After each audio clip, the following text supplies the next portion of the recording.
दोस्तों अगर इस वीडियो पर आ गए हो ना तो इस वीडियो को पूरा देख कर जाना, क्योंकि एक ऐसी सच्ची कहानी बताने वाला हूं जो इंसानियत को शर्मसार कर देगा, आपकी रूह कपा देगा।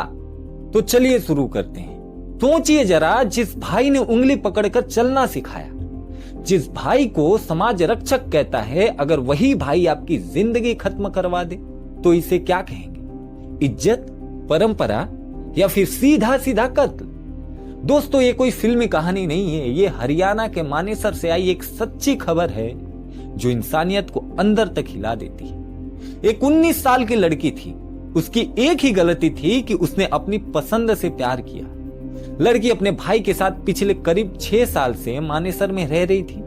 मूल रूप से दोनों उत्तर प्रदेश के एटा और आगरा के रहने वाले थे। जिंदगी सही चल रही थी, सब कुछ नॉर्मल था, लेकिन कहानी उस दिन बदल गई जिस दिन भाई को पता चला कि उसकी बहन अपनी कम्युनिटी से बाहर 24 साल के लड़के से प्यार करती है। और सिर्फ प्यार ही नहीं करती, उससे शादी भी करना चाहती है। अब यहीं रुक कर सोचिए कि अगर कोई लड़की 19 साल की उम्र में इतना बड़ा फैसला ले रही है तो क्या वो बिना सोचे समझे ले रही होगी? लेकिन भाई के लिए ये प्यार नहीं था, ये बेइज्जती थी कि समाज क्या कहेगा। यही सबसे बड़ा डर था।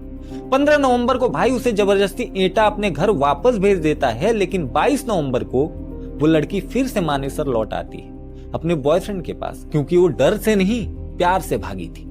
यहीं से शुरू होती है एक ऐसी साजिश जिसे सुनकर रूह कांप जाएंगे। पुलिस के मुताबिक भाई ने उसी दिन अपनी बहन को मारने का फैसला बना लिया था, लेकिन उसने खुद हाथ नहीं उठाया। उसने अपने 30 साल के दोस्त को मोहरा बनाया। उस दोस्त ने लड़की से संपर्क किया और कहा, मैं तुम्हारी मदद करूंगा, तुम अपने बॉयफ्रेंड के साथ भागकर शादी करो। लड़की ने भरोसा कर लिया, क्योंकि उसे क्या पता था कि मदद के नाम पर उसके लिए मौत तैयार बैठी है।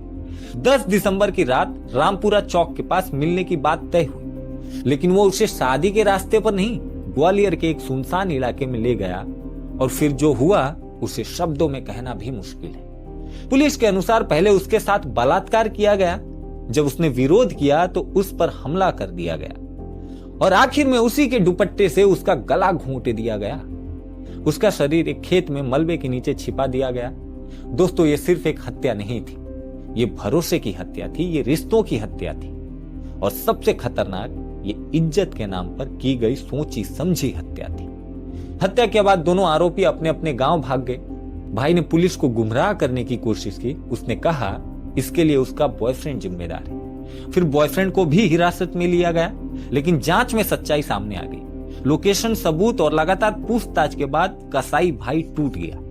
उसने सब कुछ कबूल कर लिया। दोस्तों ने भी रेप और हत्या की बात मान ली। अब भारतीय न्याय संहिता के तहत हत्या, साजिश और सामूहिक इरादों की धाराओं में मामला दर्ज हो चुका है। डीएनए टेस्ट और पोस्टमार्टम सबूत जुटाए जा रहे हैं। दोस्तों मैं आपसे सीधा सवाल पूछता हूं, अगर प्यार करना गुनाह है तो फिर संविधान क्यों है?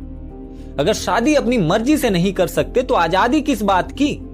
और सबसे बड़ा सवाल, क्या समाज की सोच किसी लड़की की जान से ज्यादा कीमती है? ऑनर किलिंग इज्जत नहीं बचाती, ये सिर्फ डर पैदा करती है, और हर बार एक लड़की की चुप्पी में एक कब्र जुड़ी जाती है। अब जवाब आप दीजिए, अगर आपकी बहन आपकी मर्जी से जीना चाहें तो क्या उसका हक उसकी जान से कम है? और कब तक इज्जत के नाम पर लाशें गिरती रहेंगी? कमेंट में जरूर बताइए, क्या प्यार करना अब भी अपराध है? तो 2 आरोपी को गिरफ्तार किया है, क्या है पूरा मामला? इस पूरे मामले में गुरुग्राम पुलिस को मानेसर पुलिस स्टेशन के एरिया में सुनसान इलाके से एक युवती की डेड बॉडी मिली थी। तो गुरुग्राम पुलिस की क्राइम ब्रांच पुलिस स्टेशन की टीम और जो साइंटिफिक इन्वेस्टिगेशन की एजेंसियां हैं उनकी टीमों के द्वारा स्पॉट को विजिट किया गया था। प्राथमिक तौर पर इसमें बॉडी की आइडेंटिफिकेशन नहीं हुई थी, तो काफी प्रयास करने के बाद में पुलिस के द्वारा महिला को आइडेंटिफाई किया गया था, जिसकी पहचान उत्तर प्रदेश के गांव के रहने वाले 19 वर्षीय युवती के रूप में हुई थी। पुलिस के द्वारा मामले में लगातार टेक्निकल इन्वेस्टिगेशन की जा रही थी, और इस इन्वेस्टिगेशन के दौरान गुरुग्राम पुलिस की क्राइम ब्रांच और मानेसर पुलिस स्टेशन की टीम के द्वारा 2 एक्यूज को आज अरेस्ट किया गया है। 2 एक्यूज अरेस्ट किए गए हैं, उन दोनों की पहचान रविंद्र और पुष्पेंद्र के रूप में हुई है। ये दोनों ही व्यक्ति उत्तर प्रदेश के गांव के रहने वाले हैं, अलग अलग गांव के रहने वाले हैं। इन्वेस्टिगेशन में ऐसा सामने आया है कि ये जो गिरफ्तार किया गया आरोपी रविंद्र है, इसकी बहन थी जो कि मृतका थी, और उस लड़की के द्वारा अपनी परिवार की मर्जी के खिलाफ शादी करने की कोशिश की जा रही थी। इसी बात से नाराजगी रखते हुए रविंद्र के द्वारा अपने दोस्त के साथ मिलकर के इस पूरी साजिश को रचा गया था, जिसके पर पुष्पेंद्र जो था, जो रविंद्र का दोस्त है, पुष्पेंद्र के द्वारा उस लड़की को बहलाया फुसलाया गया और एक सुनसान जगह पर वो लेकर के गया उसको और उसका गला घोट करके उसकी हत्या करके दोनों के द्वारा मिलकर के उसके शव को छुपा दिया गया था। पुलिस के द्वारा दोनों एक्यूज को अरेस्ट कर लिया गया है। आज इनको कोर्ट में प्रोड्यूस करके और फर्दर इनकी पुलिस कस्टडी ली जाएगी और मामले में जो फर्दर इन्वेस्टिगेशन पुलिस के द्वारा की जाएगी। आरोपी पहले कोई मामला दर्ज है? अभी तक की इन्वेस्टिगेशन में ऐसा सामने नहीं आया है कि दोनों के खिलाफ कोई केस है। फिर भी इनके रिहायशी जिलों से पुलिस के द्वारा इनका रिकॉर्ड लिया जा रहा है और रिकॉर्ड में अगर कुछ भी सामने आएगा तो उसके अकॉर्डिंग पुलिस मामले की कार्रवाई जारी करेगी।